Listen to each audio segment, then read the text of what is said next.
नमस्ते, आप सभी को स्वागत है इस नए वीडियो में। आज की इस वीडियो में हम लोग क्लास 10th सब्जेक्ट मैथ्स प्रश्नावली 1.2 का प्रश्न संख्या 6 को सॉल्व करेंगे। इससे पहले 1.2 का 5 तक सॉल्व कर चुके हैं और ये छठा क्वेश्चन है।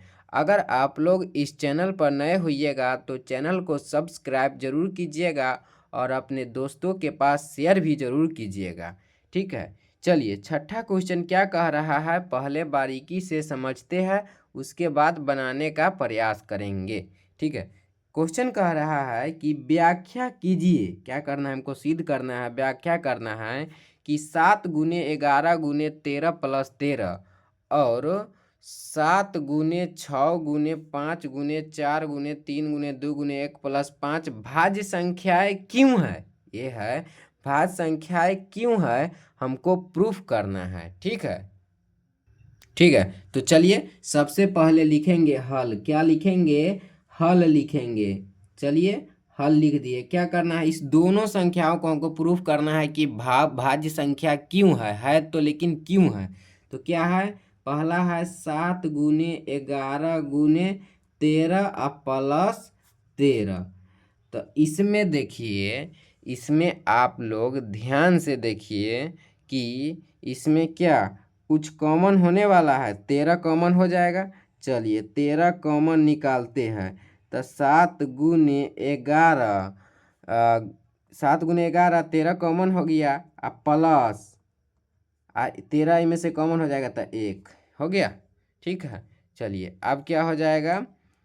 13 11 सते 77 प्लस 1 तो 13 गुने 78।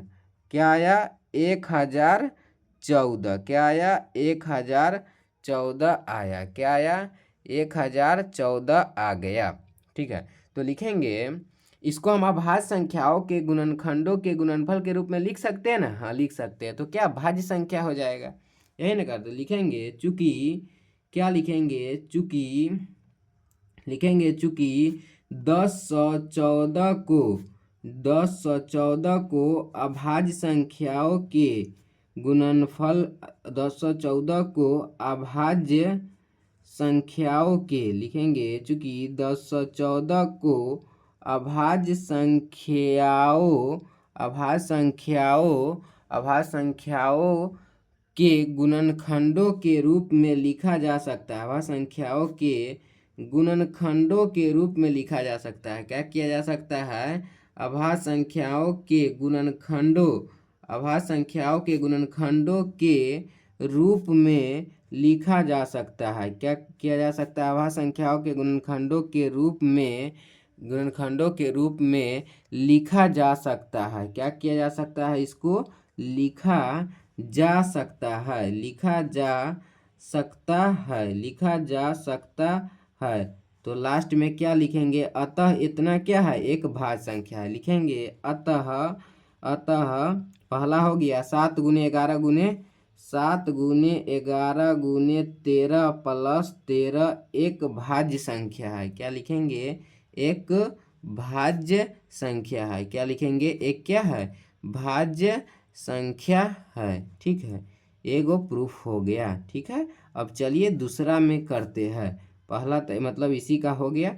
अब दूसरा क्या है? देखिए दूसरा है, देखिए नीचे है ना 7 गुने 6 गुने 5 गुने 4 गुने 3 गुने 2 गुने 1 प्लस 5। इसको भी आप कर देते हैं।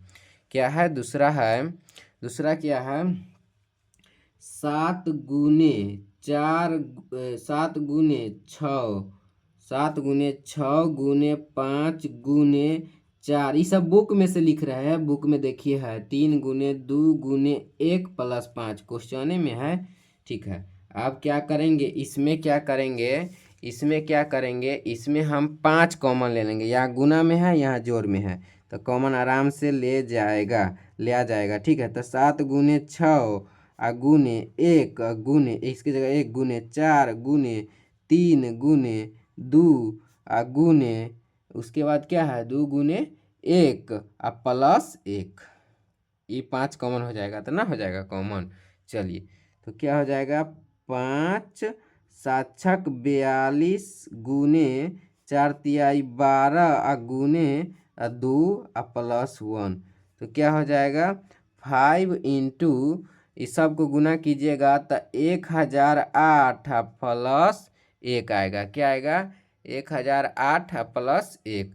तो क्या हो जाएगा 5 गुने 1009 यानी क्या हो जाएगा, यानी हो जाएगा 5045। क्या हो जाएगा 5045।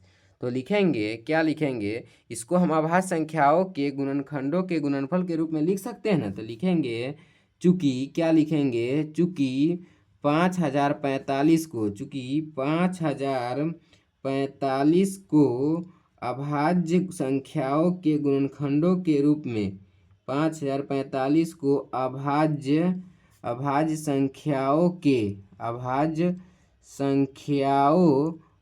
संख्याओं के गुणनखंडों के रूप में लिखा जा सकता है।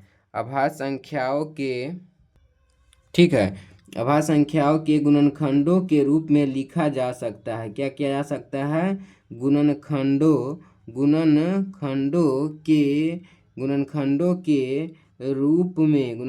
के रूप में लिखा जा सकता है। अभाज्य संख्याओं के गुणनखंडों के रूप में लिखा जा सकता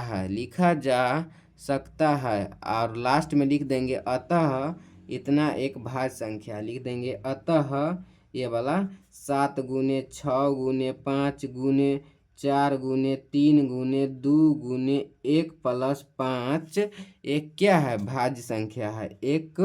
एक भाज्य संख्या है।